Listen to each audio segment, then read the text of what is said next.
B के किस धनात्मक मान के लिए समीकरण x square plus b x plus 9 बराबर 0 की मूल समान होंगे। तो दोस्तों मूल समान होने के लिए जो विविक्तकर है डी की value B square minus 4ac, इसकी वैल्यू 0 के बराबर होनी चाहिए। अब देखिए ये a है, ये b है और ये c है। आप सारी वैल्यूज रख दीजिए।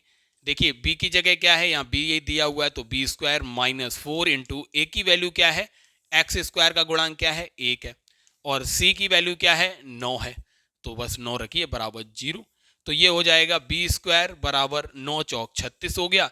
तो b की वैल्यू प्लस माइनस का 6 आएगी। इस तरीके से v की वैल्यू क्या होनी चाहिए, 6 होनी चाहिए, जिसके लिए इसके मूल समान होंगे। अगला प्रश्न है, एक वस्तु का अंकित मूल्य 1200 है। दुकानदार ने एक ग्राहक को क्रमशः 10% और 5% की दो क्रमिक छूटें प्रदान की।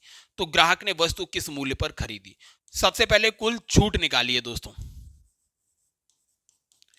पहले उसने 10% की छूट दी, फिर 5% की छूट दी, माइनस 10 गुणा 5/100, तो ये हो जाएगा 14.5% की उसे कुल छूट मिली।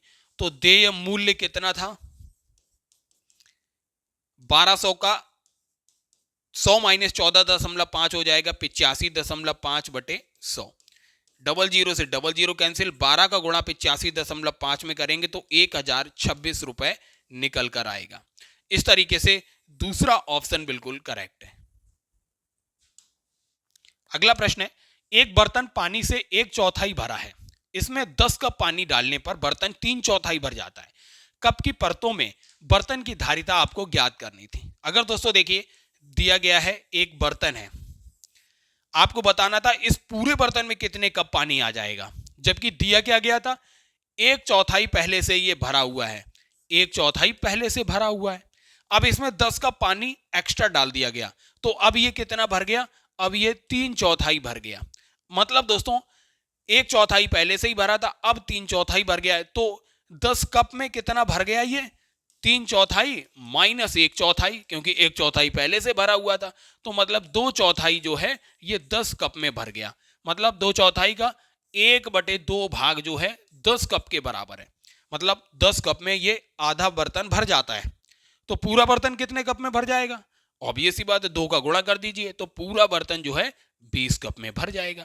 तो यही पूछा गया था कि पूरा बर्तन कितने कप में भरेगा, तो दूसरा ऑप्शन करेक्ट है।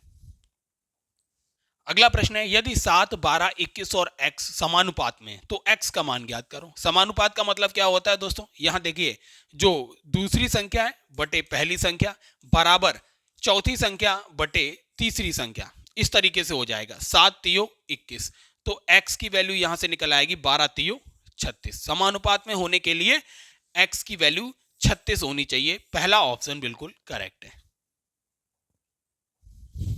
द्विघात समीकरण से क्वेश्चन है, x के किस मान के लिए रैखिक समीकरण 2x प्लस 3y माइनस 1 बराबर 0 और 4x प्लस के वाई प्लस 2 बराबर 0 का कोई हल नहीं होगा। अगर दोस्तों समीकरण दिए होते हैं a1x plus b1y plus c1 बराबर 0, a2x plus b2y plus c2 बराबर 0, ये समीकरण दिए होते हैं, अगर इनका कोई भी हल नहीं है तो a1/a2 बराबर होना चाहिए दोस्तों b1/b2 के, तब इनका कोई भी हल नहीं होगा। अब आप देखिए दोस्तों a1 क्या है, a1 यहां पर है 2, b1 क्या है दोस्तों 3, और यहां a2 है 4 और b2 है k, तो रख दीजिए a1 कितना है 2 बटे a2 है 4, बराबर होना चाहिए b1 है 3 बटे b2 है k। तो बस k की वैल्यू यहां से निकल आएगी 4 तियो 12 बटे 2, 2 छंग 12। k की वैल्यू अगर दोस्तों यहां पे 6 होगी तो इस केस में इस समीकरण के कोई भी हल नहीं होंगे। पहला ऑप्शन बिल्कुल करेक्ट है।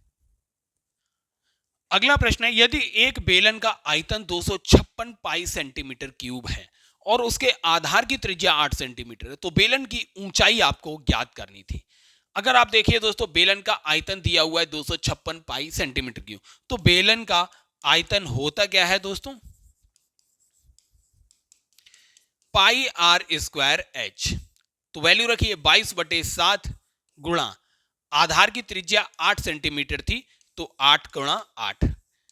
आपको ऊंचाई ज्ञात करनी थी, जबकि आयतन 256 पाई दिया हुआ था।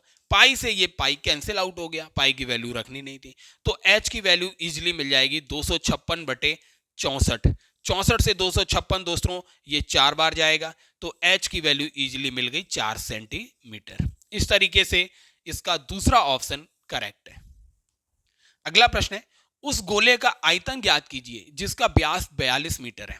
तो गोले का आयतन आपको पता है दोस्तों, अब वैल्यू रख दीजिए दोस्तों 4/3, पाई की वैल्यू 22/7, आर की वैल्यू दोस्तों यहां से क्या हो जाएगी 21 गुणा 21 गुणा 21।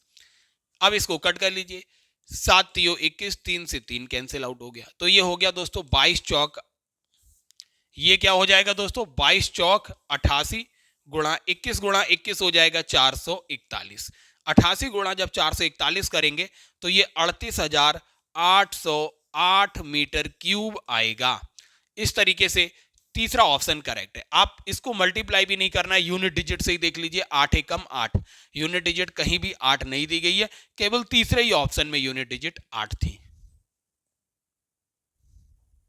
अगला प्रश्न है, यदि दो संख्याओं का एचसीएफ और एलसीएम क्रमशः 7 और 245 है तो उनका गुणनफल ज्ञात करना था। दोस्तों हम आपको बता चुके हैं दो संख्याओं का गुणनफल किसके बराबर होता है, उनके एलसीएम और एचसीएफ के गुणनफल के बराबर होता है।